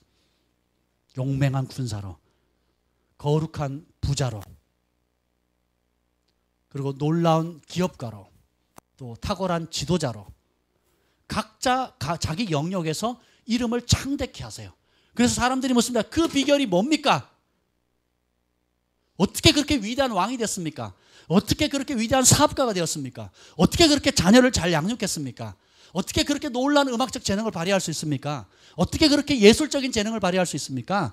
어떻게 그렇게 어마어마한 일을 할 수 있었습니까? 그럼 여러분들이 뭐라 그러겠어요? 내가 아닙니다. 나는 광부의 아들입니다. 할 수 없습니다. 우리 집은 깨어진 가정에서 자랐기 때문에 그런 배경이 안 돼요. 나는 이렇게 부족한 사람, 나는 할 수 없어요. 누가 했습니까? 내 안에 계신 예수님이 하셨습니다. 예수님이 도우셨습니다. 성령님이 도우셨습니다. 하나님께서 내 아버지 되어주셔서 은총을 베풀어 주셨습니다. 문을 열어주셨습니다. 내가 생각할 수 없는 지혜를 주셨습니다. 내가 만날 수 없는 만남을 열어주셨습니다. 모든 영광을 주님께 돌리는 거예요. 이 땅에 사는 동안에 매일 매순간 주님 앞에 주님과 동행하기를 즐거워하면 영원히 주 앞에 살게 돼요. 그리고 영원한 복을 받게 되는 것입니다. 아멘.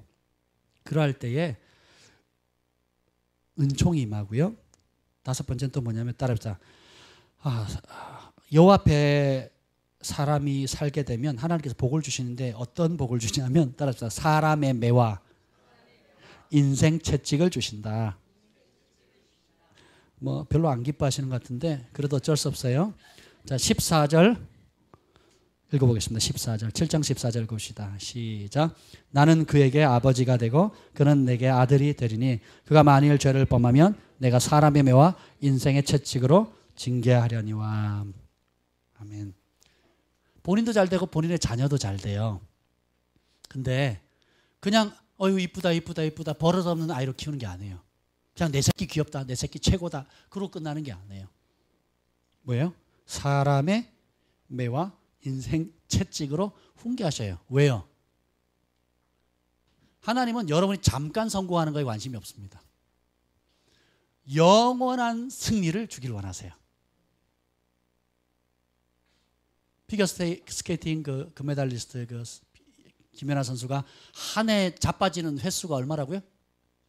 연습하다가 몇천 번이? 수천 번이에요. 수천 번. 세계적인 선수인데 자빠지는 횟수만 연습하다 자빠지는 횟수만 수천 번인 거예요. 수천 번. 그러니까 아유 자빠지는 게 무슨 세계 선수야 이래요?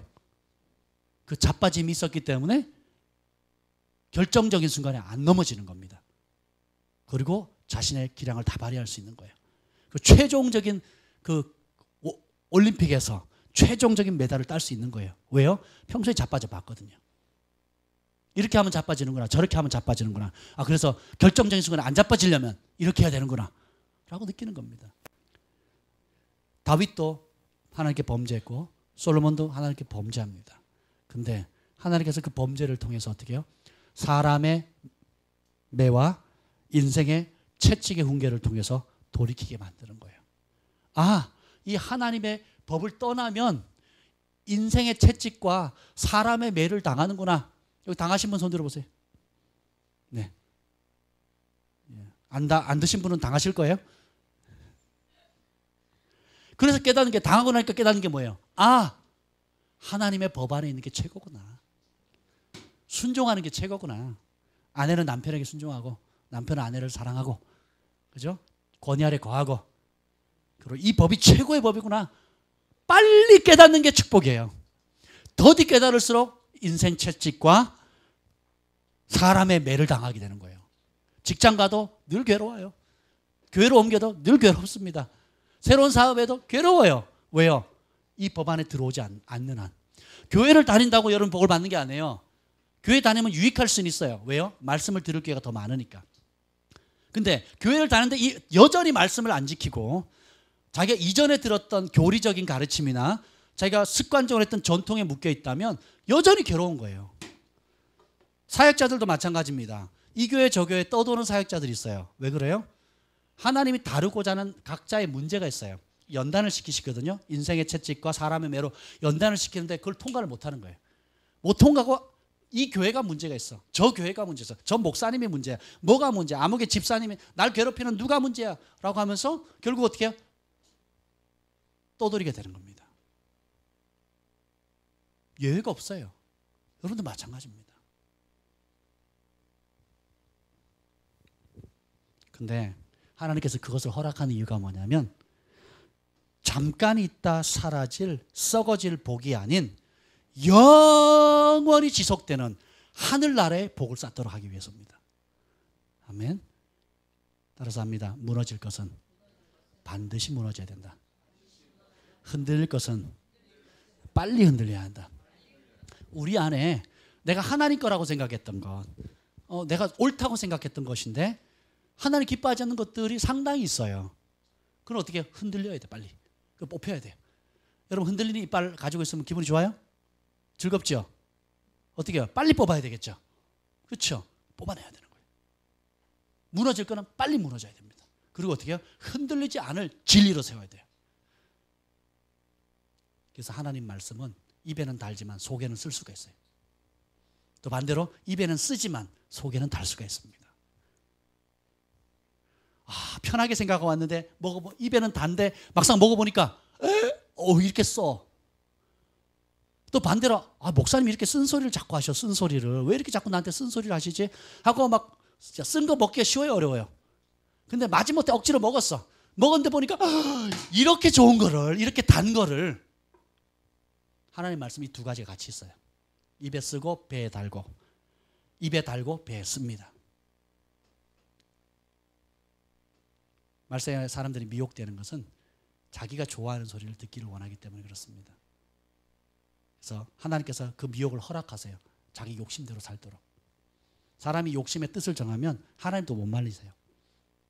그래서 겸손한 자, 갈망하는 자가 하나님의 은총을 받는 것입니다.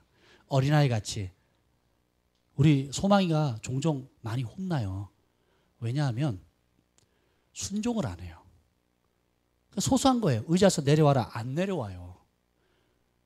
숟가락 안 놔요. 뭐 해라. 안 해요. 언제까지? 맞을 때까지. 그게 뭐 맞을 일이에요? 이게 맞을 일인가요? 맞을 일이 아니잖아요. 여러분 때리세요. 그 일로? 근데 그 일은 맞을 일이 아니에요. 근데 불순종하는 영은 맞아야 돼요. 제거돼야 됩니다. 많이 좋아지고 있어요. 상당히 많이 좋아지고 있는데 갈 길이 멉니다. 어제 오늘 제가 힘들었어요. 모처럼 소망이하고 친하게 지냈는데 아주 제가 마음이 힘들었어요. 그래서 오늘 하나님 은혜를 많이 주시겠구나 하고 생각했는데 정말 그대로인 것 같아요. 그리고 6번째 복음. 그래서 여러분 하나님을 훈계하는 게 축복이에요. 하나님이 멈추시는 게 축복입니다. 하나님이 감추시는 게 축복이에요. 때로는. 하나님이 때로는 묶으시는 게 축복이라니까요. 내 생각보다 더디 가는 게 때로는 축복일 수 있어요. 왜요? 좀 생각해 보라는 거예요. 돌이켜 보라는 겁니다. 좀 더 깊이 파보라는 거예요. 네가 아는 게 맞는데 좀 더 깊이 들어가 보라는 거예요. 그게 지혜입니다. 그래서 우리가 기도하잖아요. 그게 뭔지 알려고. 그렇죠? 6번째 복음은 뭐냐면 하나님께서 우리를 위해 집을 세워준다는 거예요. 7장 27절에 보면 만군의 여호와 이스라엘의 하나님이여 주의 종의 귀를 기울이시고 이르시기를 내가 너를 위하여 집을 세우리라 하셨으므로 주의 종이 이 기도로 주께 간구할 마음이 생겼나이다. 다윗이 하나님의 집을 짓고자 결단을 했어요.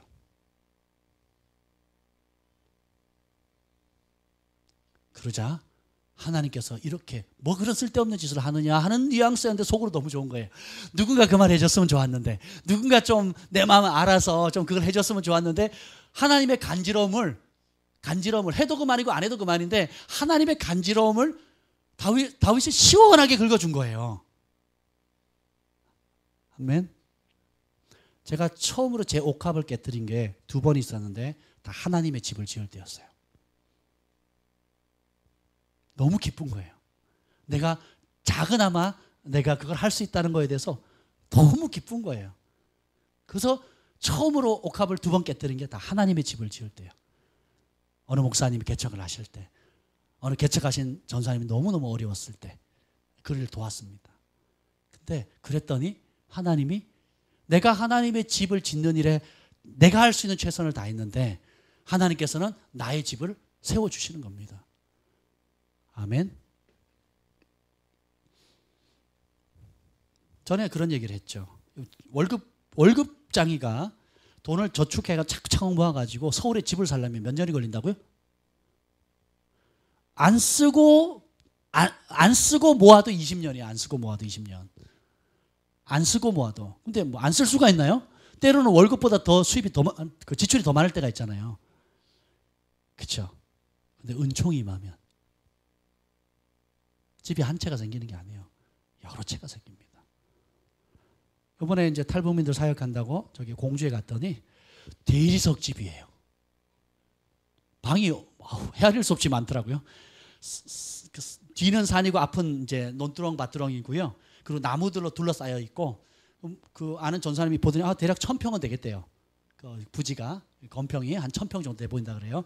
그리고 건물은 최소 100평 이상은 될 것 같아요. 최소.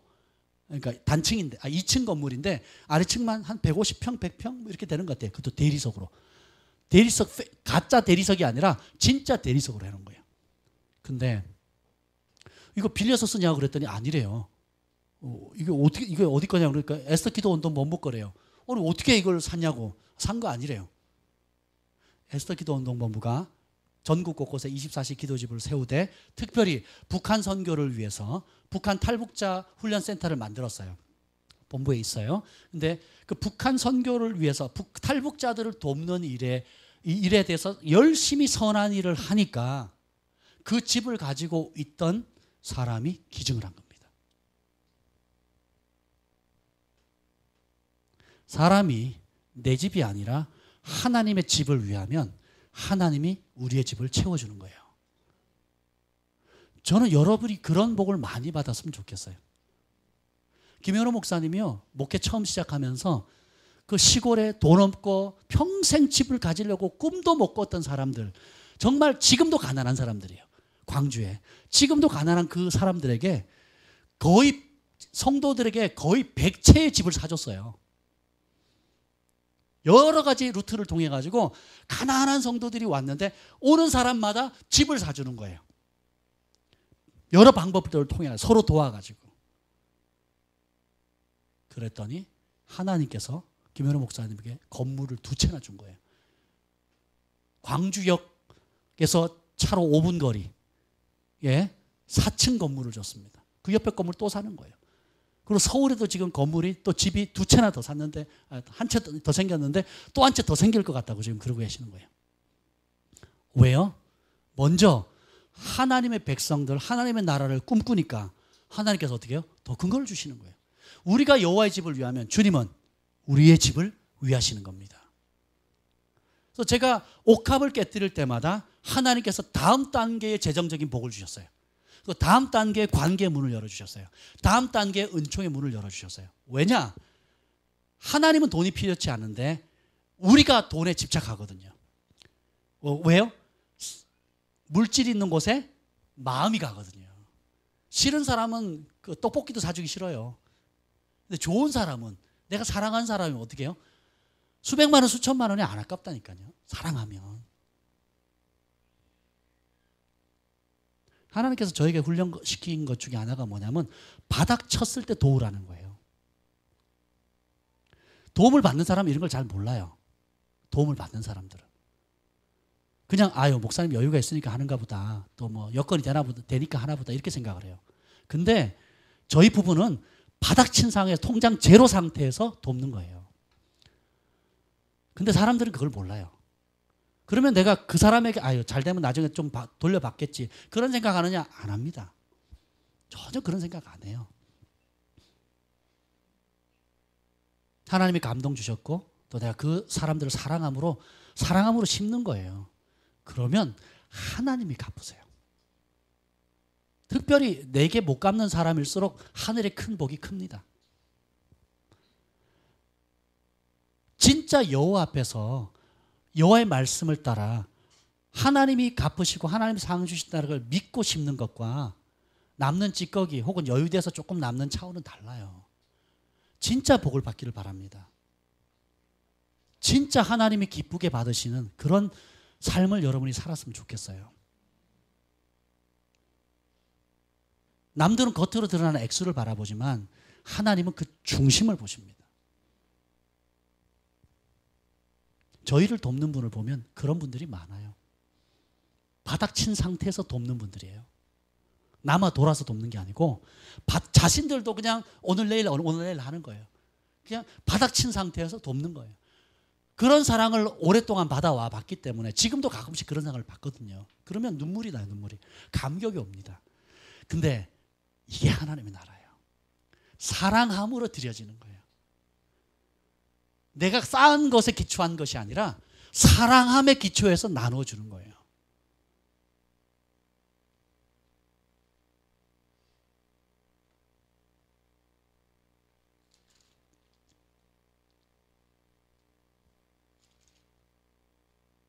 일곱 번째 복은 영원히 주님 앞에 사는 복이에요.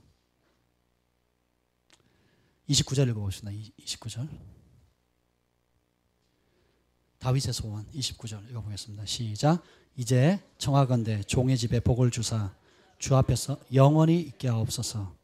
주 여호와께서 말씀하셨사오니 주의 종이 집이 영원히 복을 받게 하옵소서. 하나님께서 약속하셨어요. 네가 나한테 인정받았다.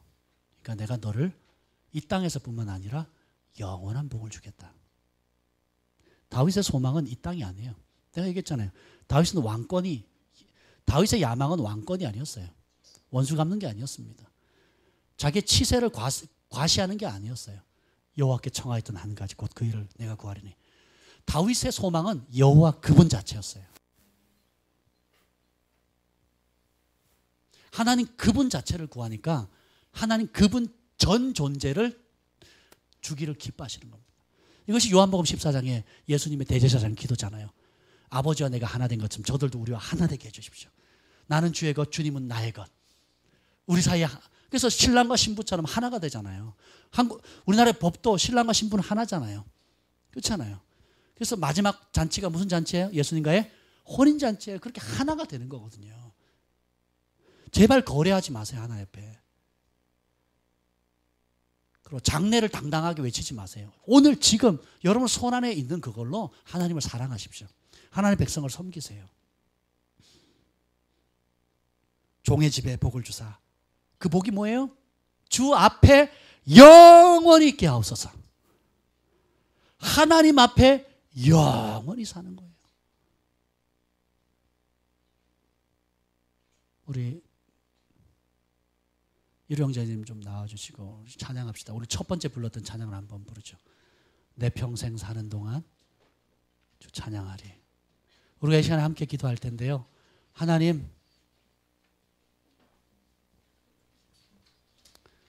내 속을 살피사 내가 판단하는 내 믿음의 상태가 아니라 하나님께서 보시는 그 눈으로 나의 영적 실상을 볼 수 있는 눈을 열어 주옵소서.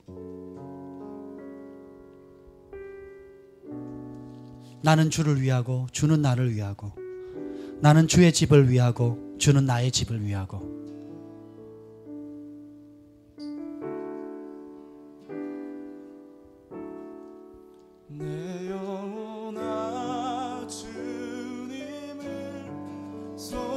송축하라. 내 영혼아 주님을 찬양하라. 내 영혼아 주님을 송축하라. 내 영혼아 주님을 찬양하라. 내 평생 사는 동안 주 찬양하리. 여호와 하나님 내 주를 찬양하리. 주님을 묵상함이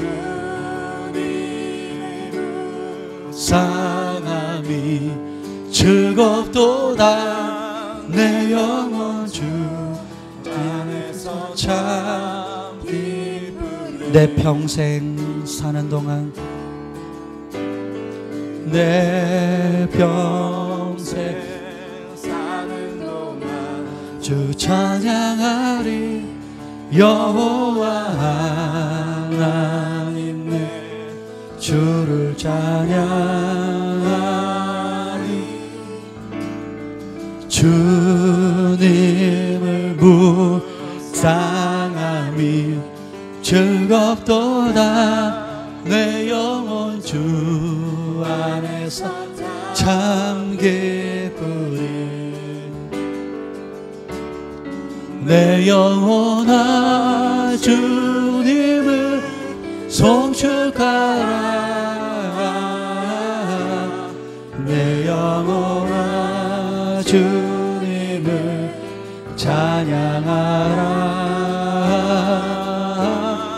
내 영혼아 주님을 송축하라.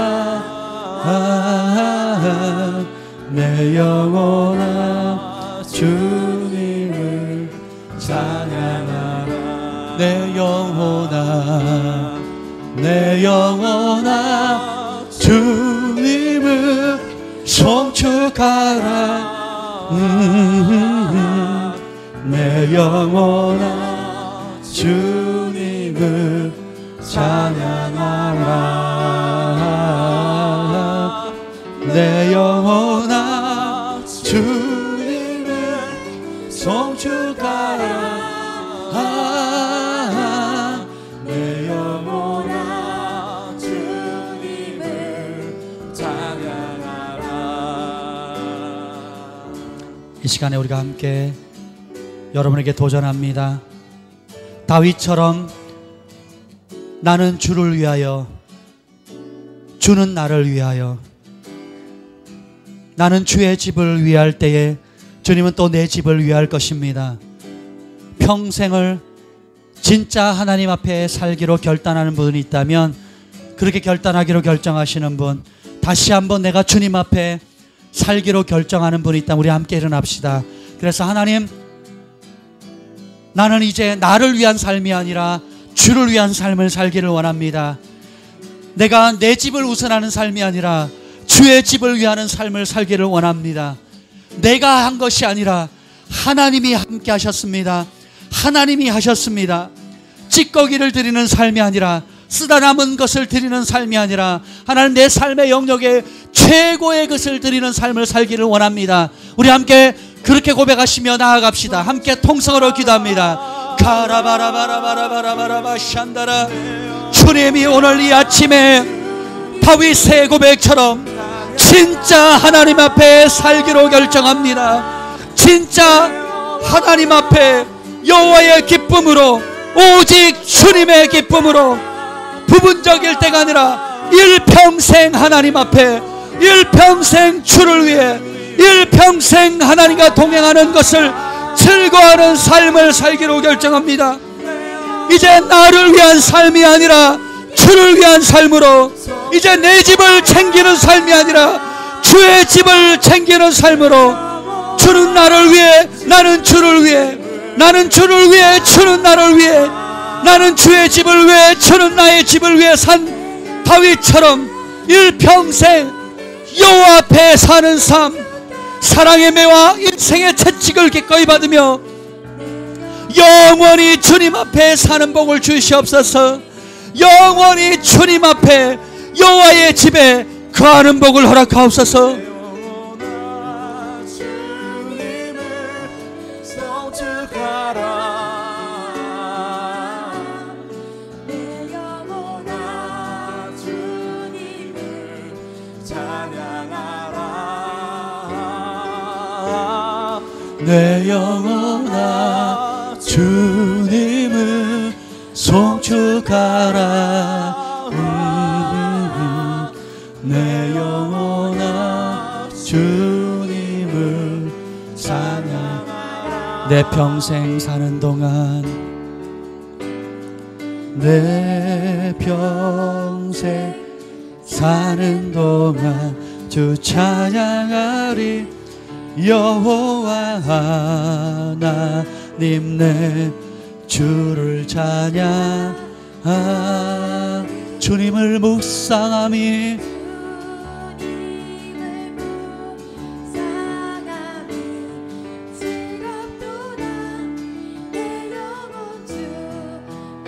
오직 주 안에서만 기쁩니다.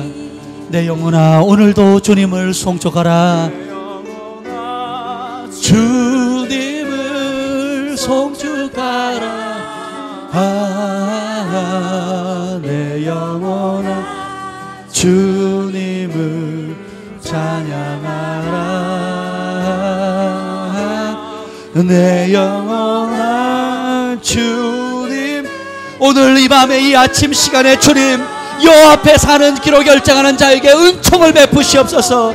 주님의 은총을 베풀어 주시옵소서. 사람이 열 수 없는 문을 열어 주시옵소서. 사람이 도저히 열 수 없는 은총의 문을 열어 주시옵소서.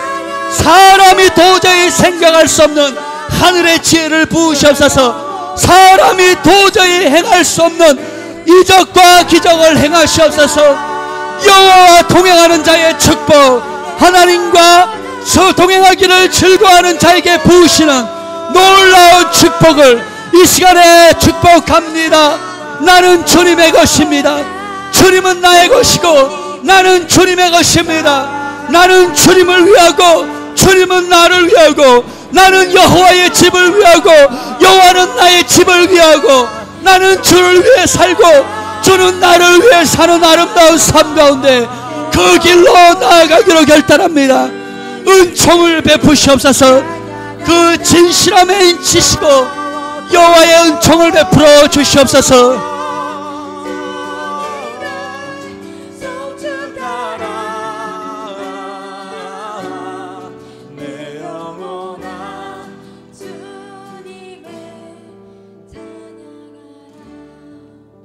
이제 청하건대 종의 집에 복을 주사 주 앞에 영원히 있게 하옵소서. 하나님, 우리가 더 이상 사람 앞에 인정받기를 구하는 삶 살지 않게 하옵소서.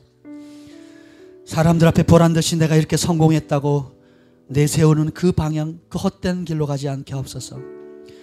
여호와께서 종의 집에 복을 주사 주님 앞에 영원히 있게 하여 주옵소서. 주 여호와께서 말씀하셨사오니 주의 종의 집이 영원히 복을 받게 하옵소서. 영원히 주님 앞에 살며 오직 주께로부터만 오는 그 한 가지 복을 바라며 살게 하옵소서. 이제는 우리 구주 예수 그리스도의 은혜와 하나님 아버지의 극진하신 사랑과 성령의 감화감동 교통하심이 오늘도 여호와 앞에 살기로 결정하는 하나님 백성들을 위해 영원토록 함께 있을지어다. 아멘.